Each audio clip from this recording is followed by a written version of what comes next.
नमस्कार। झारखंड आंदोलन से उपजा हुआ एक राज्य, जहां जल, जंगल, जमीन, पर्वत, पर्यावरण सब कुछ इस तरह का है जो इंसानों के लिए बहुत ही अच्छा माना जाएगा। लेकिन यहां आज तक विकास नहीं हुआ, विकास की राजनीति नहीं हुई। पहली बार जब झारखंड का गठन हुआ तो पहली बार यहां सत्ता पाई भारतीय जनता पार्टी ने। बाबूलाल मरांडी पहले मुख्यमंत्री बने। उसके बाद 22 साल बीत चुके हैं, 23वां साल चल रहा है। लेकिन जनता के लिए जनता की नीति आज तक नहीं बनी। राजनीति तो खूब हुई, कूटनीति जमकर हुई। पार्टी कोई भी हो, सभी ने अपनी राजनीतिक रोटियां सेकी।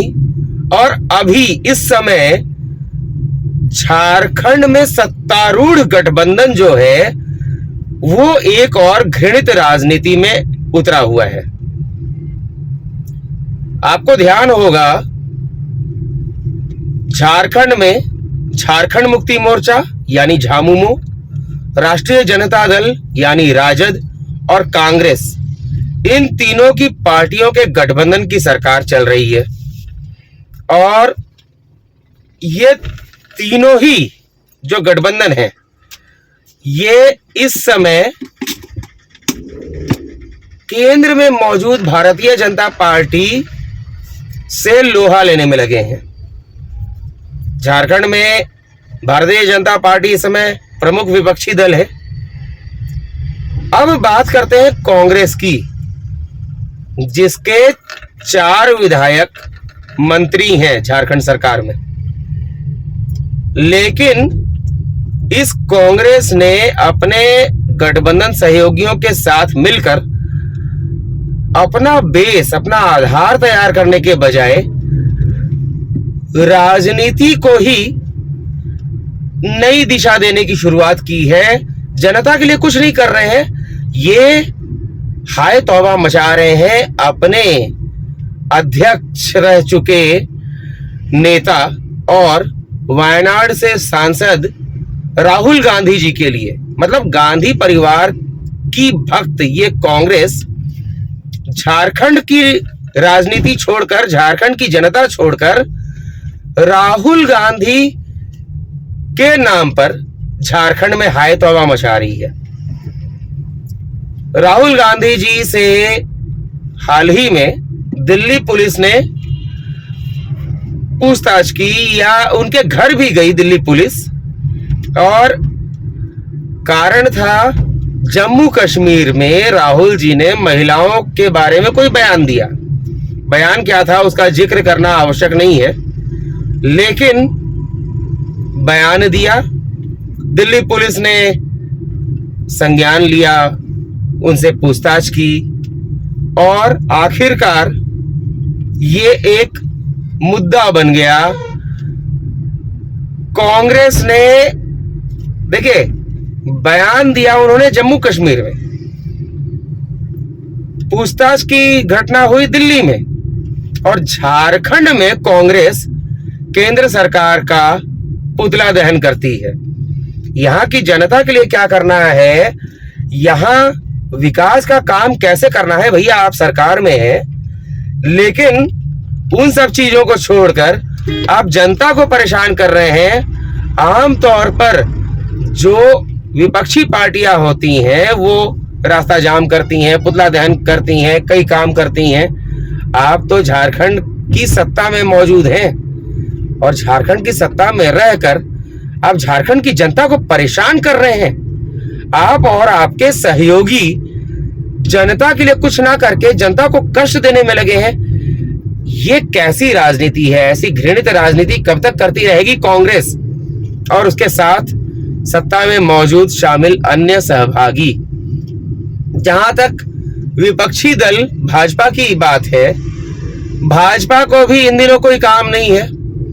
झारखंड के विकास से तो कोई लेना देना रहा नहीं। सबसे अधिक समय तक भाजपा ने शासन किया झारखंड में, लेकिन झारखंड का विकास कुछ नहीं हुआ। अगर तरीके से झारखंड के विकास पर ध्यान दिया जाता तो झारखंड में इतने संसाधन मौजूद हैं कि आज भारत का नंबर 1 राज्य बन सकता था। लेकिन लूट खसोट की राजनीति भाजपा ने भी की, झामुमो ने भी की, सभी पार्टियों ने वही किया। और कांग्रेस वो भला पीछे कैसे रह सकती थी? तो कांग्रेस ने भी अपनी राजनीति चमकाने के लिए केंद्र का मामला उठाकर झारखंड में बवाल पैदा कर दिया। इस तरीके की राजनीति करने से न तो झारखंड की जनता को लाभ होने जा रहा है, राहुल गांधी से पूछताछ होती है तो उससे झारखंड की जनता को कोई लेना देना नहीं है। झारखंड की जनता का न तो उससे विकास होने जा रहा है और न कुछ लाभ होने जा रहा है। आप उस बात को लेकर झारखंड में बवाल करते हैं तो झारखंड की जनता परेशान ही हो रही है आपसे। आने वाला चुनाव भी आपके लिए कौन सा रुख लेकर आएगा ये तो समय बताएगा, लेकिन जनता भी जागरूक हो रही है और आपसे, सत्तारूढ़ दलों से त्रस्त हो गई है। विपक्षी दल जो निकम्मा दल है, भारतीय जनता पार्टी, किसी काम का नहीं, जनता के लिए कुछ नहीं करने वाला, विपक्ष में रहते हुए भी उसके विधायक जनता के लिए कुछ नहीं कर रहे हैं, बस कहीं का उद्घाटन करना हो, फीता काटना हो, वहां पहुंच जाते हैं। तो ऐसे दल से भी जनता को कोई उम्मीद नहीं है। जनता का स्वाभिमान को कुचला जा रहा है और स्वाभिमान कुचल कर अगर आप राजनीति करना चाहते हैं तो जनता बर्दाश्त नहीं करेगी। जनता से भी मैं कहना चाहूंगा कि अपने स्वाभिमान पर ध्यान दीजिए। अगर आपका स्वाभिमान कुचल दिया गया है और इन राजनीतिक दलों ने आपके स्वाभिमान के साथ खिलवाड़ किया है तो अगले चुनाव में इन सभी राजनीतिक दलों को उनकी औकात दिखाइए और स्वाभिमान से जीने के लिए, स्वाभिमान के लिए एक ऐसी पार्टी को चुनिए जो स्वाभिमान से जिंदगी दिलाने का प्रयास कर रही है, आपके स्वाभिमान के लिए आगे बढ़ रही है। लेकिन हां, अभी तक जितने भी दल यहां के सत्ता में रह चुके हैं, विपक्ष में रह चुके हैं, उन लोगों को उनकी औकात दिखाना जरूरी है, तभी आप अपने जीवन में स्वाभिमान से जी पाएंगे। आज के इस वीडियो में इतना ही। जल्द ही नए वीडियो के साथ आपसे मिलता हूं। नमस्कार।